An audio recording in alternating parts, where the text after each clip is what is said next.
గాంజాయి drugs మత్తులో ఖైదీలు ఎక్కడ ఉంటారు? జైల్లో ఉంటారు. జైలు ఎవరి పరిధిలో ఉంటుంది? పోలీసుల పరిధిలో ఉంటుంది.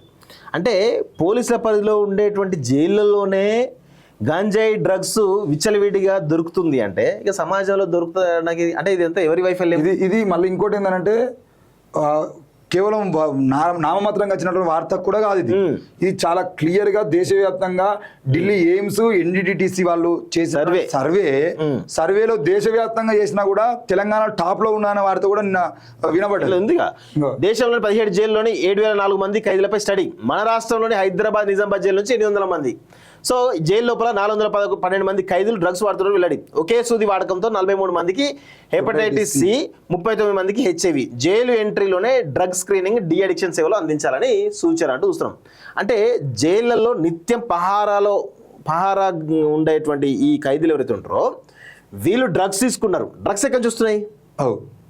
డ్రగ్స్ ఎవరి సహకారంతో వస్తున్నాయి లోపలికి? నిత్యం నిఘా ఉంటుంది కదా. ఇప్పుడు మనం ఏమన్నా ఫస్ట్ ఒక ఖైదీతోటి ఒక డిస్కషన్ గురించి మాట్లాడాలంటే అక్కడ భయపడుతూ ఉంటారు. ఎందుకంటే ఏ సీసీ కెమెరాలు ఏ పోలీసులు ఉంటారు అని చెప్పేసి భయంగానే మాట్లాడుతున్నారు. అంత ప్రైవసీ కూడా ఉండదు అక్కడ. అలాంటి పరిస్థితుల్లో డ్రగ్స్ జైలు లోపలికి ఎట్లా ఎంటర్ అవుతున్నాయి? ఎవరు ఇస్తున్నారు? పోలీసులు సరఫరా చేస్తున్నారా? గోడలు లోపలికి ఈ పోలీసులు తప్ప ఎవరు లోపలికి, ఖైదీలు బయటికి రారు. అవును, ఖైదీలకు చూడడానికి వచ్చినటువంటి వాళ్ళు ఎవరైతే ఉంటారో వాళ్ళకు సంబంధించిన ఏ వస్తువు తీసుకుపోయినా వాళ్ళకి ఇవ్వాలంటే మీరు పోలీసులకు ఇవ్వాలి. పోలీసులు తీసుకుపోయి వాళ్ళకి ఇస్తారు, చూసి చెక్ చేసి ఏ వస్తువులు ఏముందని చెక్ చేసి ఇస్తారు. వాళ్ళ టోకెన్లు ఉంటే వాళ్ళ తిండి మొత్తం లోపల ఉంటుంది. ఈ లోపలికి పోయేటోళ్ళు ఎవరు అని అంటే కేవలం పోలీసులు. మరి డ్రగ్స్ తీసుకుపోతున్నది ఎవరు? తెలంగాణలో 400 మంది 12 మంది 800 మందిలో 400 మంది అంటే 50% మంది ఖైదీలు, 51% మంది ఖైదీలు డ్రగ్స్ తీసుకుంటారు తెలంగాణ జిల్లాలో. అంటే జైల్లో ఇంత దారుణంగా ఉంటే ఇక బయట సమాజ పరిస్థితి ఏంది? ఊర్లలో ఎంత దారుణంగా అంటే ఊర్లలో చాలా దారుణంగా డ్రగ్స్ సరఫరా జరుగుతుంది, గంజాయి సరఫరా. దానివల్ల ఎంత తల్లిదండ్రులు కొడుతున్నారు గంజాయి మత్తులో. ఇష్టం ఎవరిని పడితే వాళ్ళని ఇష్టం చేస్తున్నారు, చంపుతున్నారు, యాక్సిడెంట్లు చేస్తున్నారు. ఎవరు చెప్తే పరిస్థితి లేదు, పోలీసుల కంట్రోల్ లేదు. ఇప్పుడు పోలీసులు ఎక్కడో పాకిస్తాన్లో ఉన్నటువంటి సమాచారం పోలీసులు తెలుస్తుంది, కానీ ఈ ఊర్లలో ఎవడు గంజాయి అమ్ముతున్నాడు, ఎవడు డ్రగ్స్ అమ్ముతున్నాడు, ఎవడు సరఫరా చేస్తున్నాడు, ఎక్కడి నుంచి వస్తుంది అనే సమాచారం తెలియదా? ఎక్కడో ఉన్న వాళ్ళు సమాచారం ఉంది, కానీ దేశ యువత ఏడ మళ్ళా మీలాగా జర్నలిస్టుగా తయారవుతారో, నిరుద్యోగులు వచ్చి రోడ్ల మీద ధర్నాలు చేస్తారో, ఉద్యోగాల కోసం గొడవలు చేస్తారు అనే భయంతో డ్రగ్స్కి అలవాటు పడి వాడు అట్లనే వాడిని వాడు చావాలని చెప్పేసి వాళ్ళని కావాలని డ్రగ్స్కి అలవాటు ఇస్తారు. రెండోది ఏంటంటే వాడు డ్రగ్స్ కేసులో అరెస్ట్ అయ్యి జైలు పోతారన్న, జైలు పోయిన తర్వాత డ్రగ్స్ వస్తున్నాయి. డ్రగ్ అడిక్ట్ అయిన వాళ్ళకి ఇప్పుడు కౌన్సిలింగ్ ఉండాలి కదా, కౌన్సిలింగ్ లేదు జైళ్ళలో. మేము దగ్గర నుండి చూసినాం. కౌన్సిలింగ్ లేకపోవడం ఏంటంటే వీటి డ్రగ్స్ కేసులు హత్య చేసి జైలుకు పోయేది ఉంటే పైసలు ఇచ్చేది వాడికి డ్రగ్సే జైలుకి వస్తున్నాయి. బయట తిరుగుతున్నా లోపలనే మంచిగా ఉన్నాను కూడా వాడు అంతే.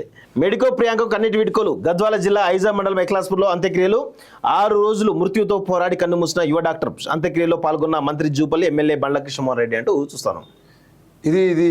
ఈ హత్య జరిగితే కూడా ఇప్పుడు ఇట్లాంటి హత్య తెలంగాణలో జరిగేదంటే ఆంధ్ర మీడియా, ఆంధ్ర రాజకీయాలు విపరీతంగా ఇన్వాల్వ్ అన్నా.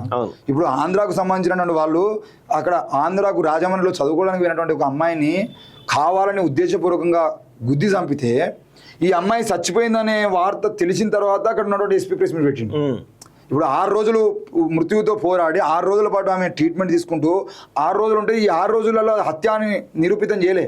ఈమె చచ్చిపోయింది ఎక్కడ గొడవ అవుతుందో అనే భయంతో, ఎందుకంటే తెలంగాణ అమ్మాయి మళ్ళీ ఏ పృథ్వీరాజ్ యాదవ్ ప్రెస్ మీట్ పెట్టి బిడ్డ మామూలు చంపిన వాళ్ళు, మా అమ్మాయిని చంపిన వాళ్ళ మీద మీరు వెంటనే అరెస్ట్ చేయకపోతే మేము అంతు చూస్తాం అని చెప్పేసి మేము చెలో రాజమండ్రి పిలుపునిస్తాం అనే భయానికి, ఎక్కడ ఏం చెప్తారో అని చెప్పేసి భయానికి ఎస్పీ ప్రెస్ మీట్ పెట్టి ఇది ఉద్దేశపూర్వకంగానే కావాలనే అమ్మాయిని చంపిరు అని చెప్పేసి ప్రెస్ మీట్ పెట్టి వాళ్ళని జైలు పంపిస్తాం పరారులో ఈ ముచ్చట్లని మాట్లాడుతున్నాడు. తెలంగాణ బిడ్డను హత్య చేసి చంపితే పవన్ కళ్యాణ్ ఎందుకు స్పందించలే అండి? తెలంగాణ బిడ్డను హత్య చేసి చంపితే నారా లోకేష్, చంద్రబాబులు ఎందుకు స్పందించలే అండి?